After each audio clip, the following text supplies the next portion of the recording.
मेरो चाहिँ कटहरको तरकारी यस्तो भयो, हेर्दै खाउँ खाउँ लाग्ने जस्तो।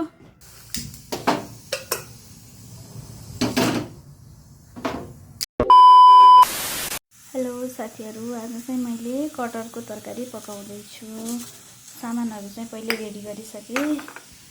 यो अलिकति यो लसुन, प्याज, टमाटर, आलु, कटहर, यो मसला चाहिँ यो तातिन्छ। त्यसपछि तेल हाल्छु। कटहरलाई चाहिँ अलि धेरै तेल चाहिन्छ, धेरै तेल हालेँ।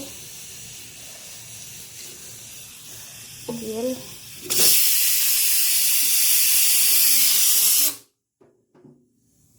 तेल यति, अब तेल खरेपछि अनि त्यसपछि पहिला खुर्सानी चाहिँ हाल्दैन, नानीले खान्छ भनेर यो हाल्छु। लसुन, प्याज हालेँ,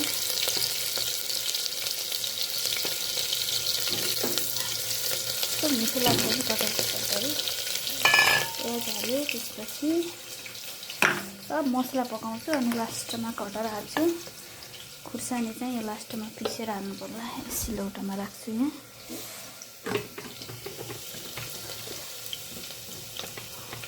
यो दालचिनीको पत्ता हालेपछि खसीको मासुको जस्तै सेन्ट आउँछ। अनि त्यसपछि यो जिरा, गरम मसला, के अरे यो ल्वाङ सुकमेलको धुलो राखिदिउँ भनेदेखि बास्ना राम्रो आउँछ। त्यसपछि म चाहिँ अब राखिदिन्छु टमाटर।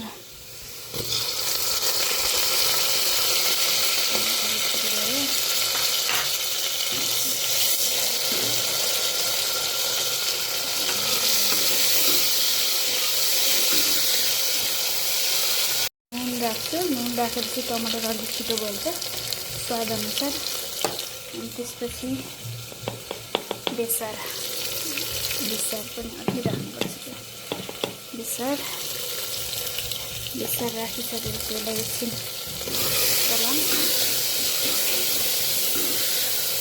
चलाइसकेपछि यसलाई तेलमा मसला पनि पकाउने हो। तेलमा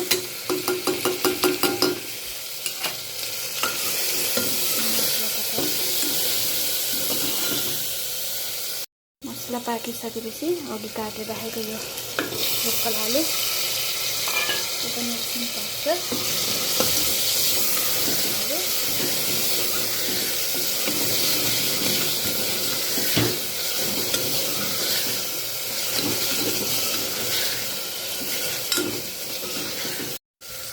अब चाहिँ कटहर हाल्छु। कटहर चाहिँ मैले मन्डीबाटै काटेर, सब्जी मन्डीबाट काटेरै ल्याएको। कति सजिलो हुँदो रहेछ कि। अनि त्यसपछि कटहर राख्छु।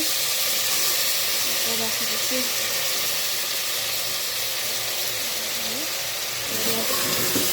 चलाइदिनु पऱ्यो।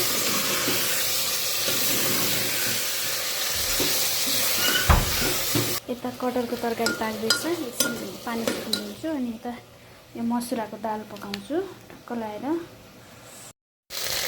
म चाहिँ एक कटोरा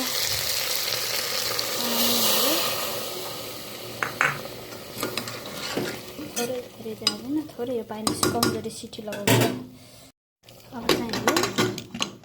अब यो दालको लागि लसुन फोक्छु। लसुन र प्याज हालिसकेपछि मिठो हुन्छ। अलिकति टमाटर पनि हालिदियो भने।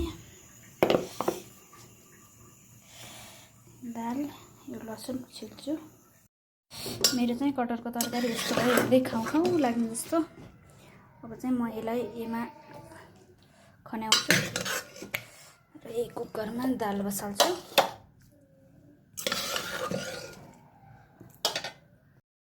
अब चाहिँ म एक कुकरमा दाल बसाल्छु।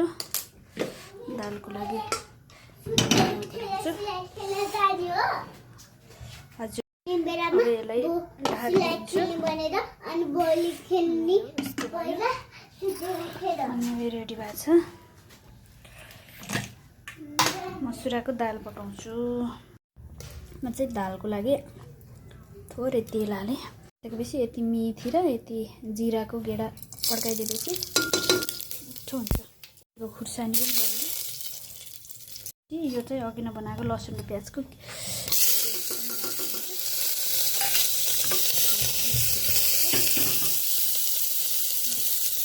अलि रातो हुनु। यो रातो भइसकेपछि अब यसमा मसुराको दाल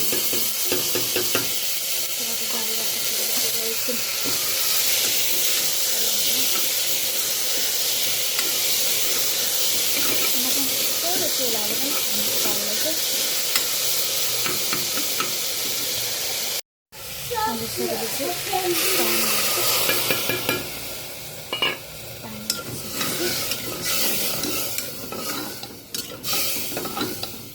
लोकल मसलाको दाल हो, कस्तो मिठो हुन्छ। पानी हालौँ,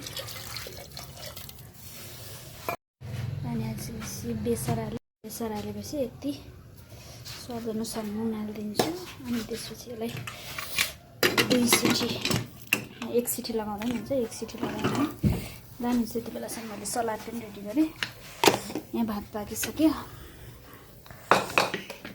भात तरकारी। अब चाहिँ मैले खाना पस्किँदैछु। दाल पाक्यो अघिनको, दाल हालिसकेपछि यो कटहरको तरकारी पनि ट्याक्कै खसीको मासु जस्तै भएको छ। कटहरको तरकारी, त्यसपछि यो दाल। यति चाहिँ मेरो श्रीमानजीको खाना भयो। यो चाहिँ म लगिदिन्छु। छोरीले पनि व्हाइटमा खान्छु भन्छन्, उनको लागि पनि पस्किन्छु। यहाँ बसेर त पोखेला त। छोरी यता ल्याऊ तिम्रो पनि। भिडियो खिच्दैछ र यहाँ बसेर। ल खाऊ छोरी, खाऊ। ठुला लगाइदिन्छु।